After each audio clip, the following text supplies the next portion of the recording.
Imagine living in a world where the most valuable thing you own isn't money, land, or even knowledge, but your attention. A world where billions of people compete not for gold or oil, but for seconds of your focus. Every notification, every scroll, every ad, they're all battles in an invisible war for your awareness. This isn't science fiction. It's our reality. And decades before anyone had an iPhone or an Instagram feed, one man saw it coming, Herbert Simon.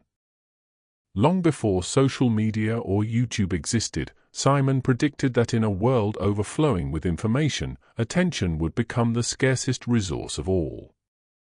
He warned us that when information is abundant, attention becomes limited, and whoever controls attention controls the mind.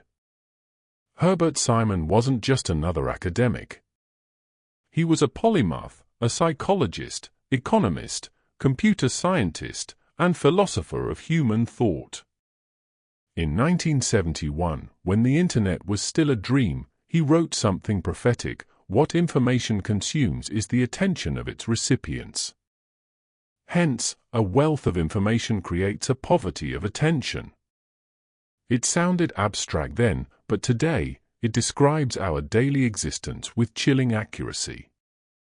We live in the attention economy, a system that doesn't trade in dollars or data, but in minutes and mental energy. Your focus is currency, and every platform, every algorithm, every headline is designed to capture it. Think about how your day begins. You wake up, before your feet touch the floor, you check your phone. Notifications flood in, messages, alerts, trending news, videos. You didn't choose to see them, they chose you. Your mind hasn't even woken up, yet it's already fragmented. Simon's idea of limited attention was about this very thing: the human brain has finite cognitive resources. Every moment of focus spent on one thing means less available for something else. Attention is a zero-sum game. If you give it to your phone, you take it away from your thoughts, your plans, your creativity. Simon argued that our attention is not just a mental process, it's the foundation of decision-making. The more distracted we are, the poorer our decisions become. The economy of attention doesn't just influence what we watch, it determines how we think, how we vote, what we buy, and even what we believe is real. He warned that an overload of information would not make us wiser, but more confused. We'd drown in data while starving for meaning. Look around, this is exactly what's happened. We scroll endlessly, consuming fragments of stories, headlines stripped of depth, opinions without understanding. The attention economy rewards outrage and emotion, not truth. It knows that anger holds attention longer than reason. That fear spreads faster than facts. And so, the system learns, algorithm by algorithm, how to push the buttons that keep us hooked. Simon could never have predicted the specific technologies, but he predicted their logic perfectly. He foresaw the psychological mechanism, the economics of distraction. In the old economy, companies competed for your money. In the attention economy, they compete for your time. But there's something deeper. Time isn't just a resource, it's life itself. When your time is monetized, your life is being sold in pieces. You don't pay with cash, you pay with moments you'll never get back. Herbert Simon's insight reveals something profoundly human, that attention is not just about focus, it's about value. What you pay attention to defines what you consider important. In a world that constantly tries to hijack it, reclaiming your attention is an act of rebellion. Simon also believed that human cognition was bounded, that our minds cannot process everything, so we create shortcuts. He called this bounded rationality. In the digital age, this concept became the blueprint for how platforms manipulate us. When overwhelmed, we rely on heuristics, quick judgments, easy answers, emotional cues. Algorithms exploit this. They show us what's simple, what's sensational, what confirms our bias, because complexity costs attention and simplicity keeps us scrolling. We think we're choosing, but most of our choices are nudged by invisible design. The tragedy of the attention economy isn't just distraction, it's fragmentation. Our minds are no longer whole. We're everywhere and nowhere, aware of everything but understanding nothing. Herbert Simon once said that the key challenge of the future would be not managing information, but managing our attention. Today, that's the central struggle of modern life. Meditation, mindfulness, digital detox, all are attempts to reclaim what Simon said we'd lose, the ability to direct our own consciousness. Consider how modern capitalism evolved. It used to be about production, factories, machines, physical goods. Then it became about consumption, selling dreams, lifestyles, desires. Now it's about attention, the purest form of control.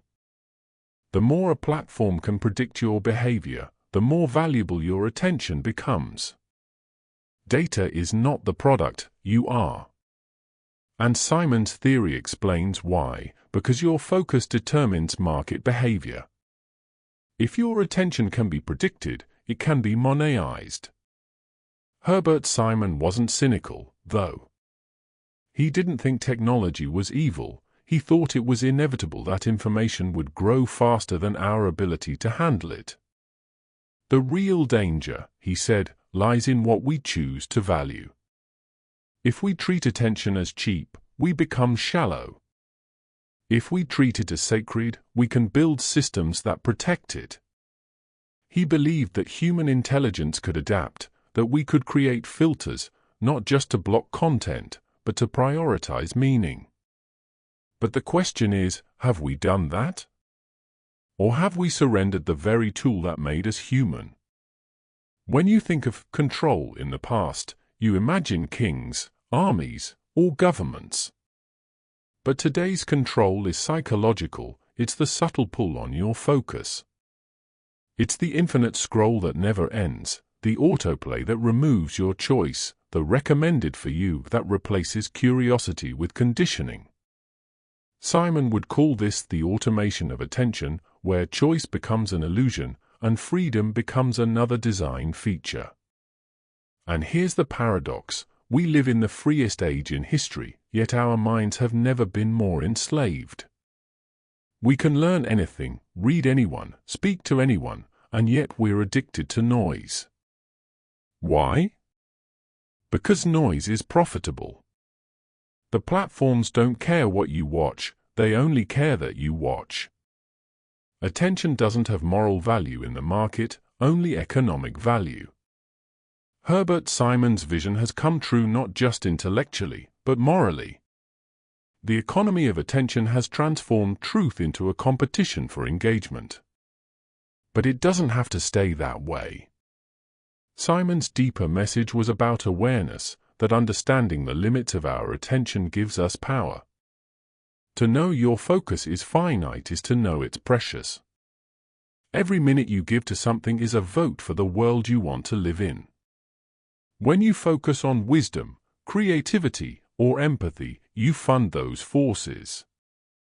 When you focus on outrage, noise, and distraction, you fund those instead. The attention economy is shaped by billions of such choices, small, unconscious, constant. The battlefield is invisible, but the stakes are enormous. Herbert Simon believed that attention was the foundation of learning.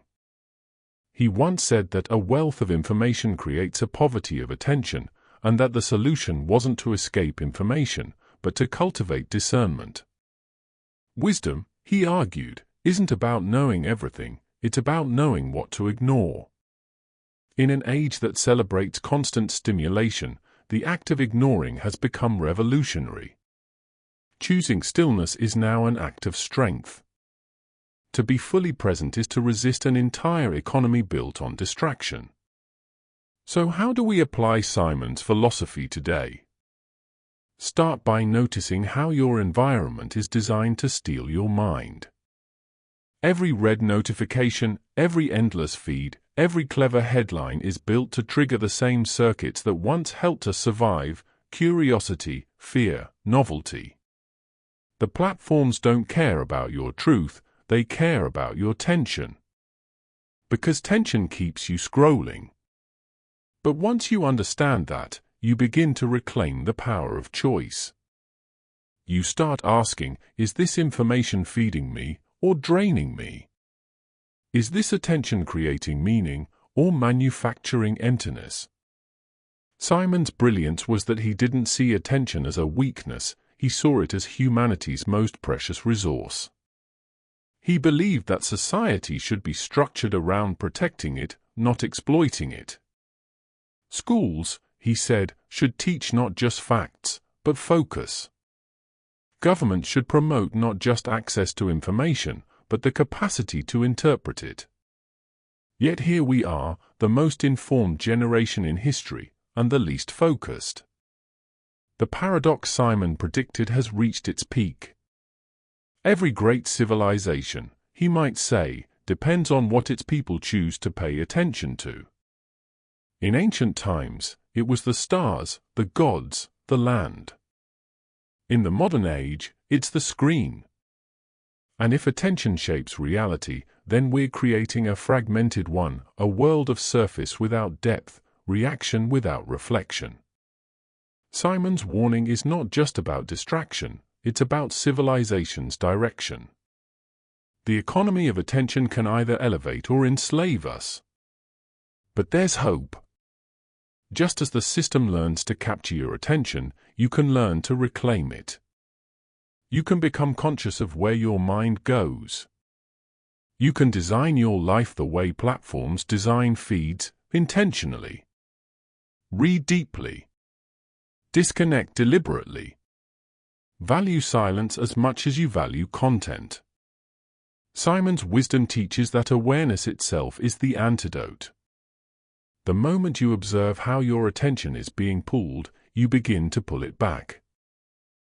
The irony is that you're hearing these words on a platform that thrives on attention.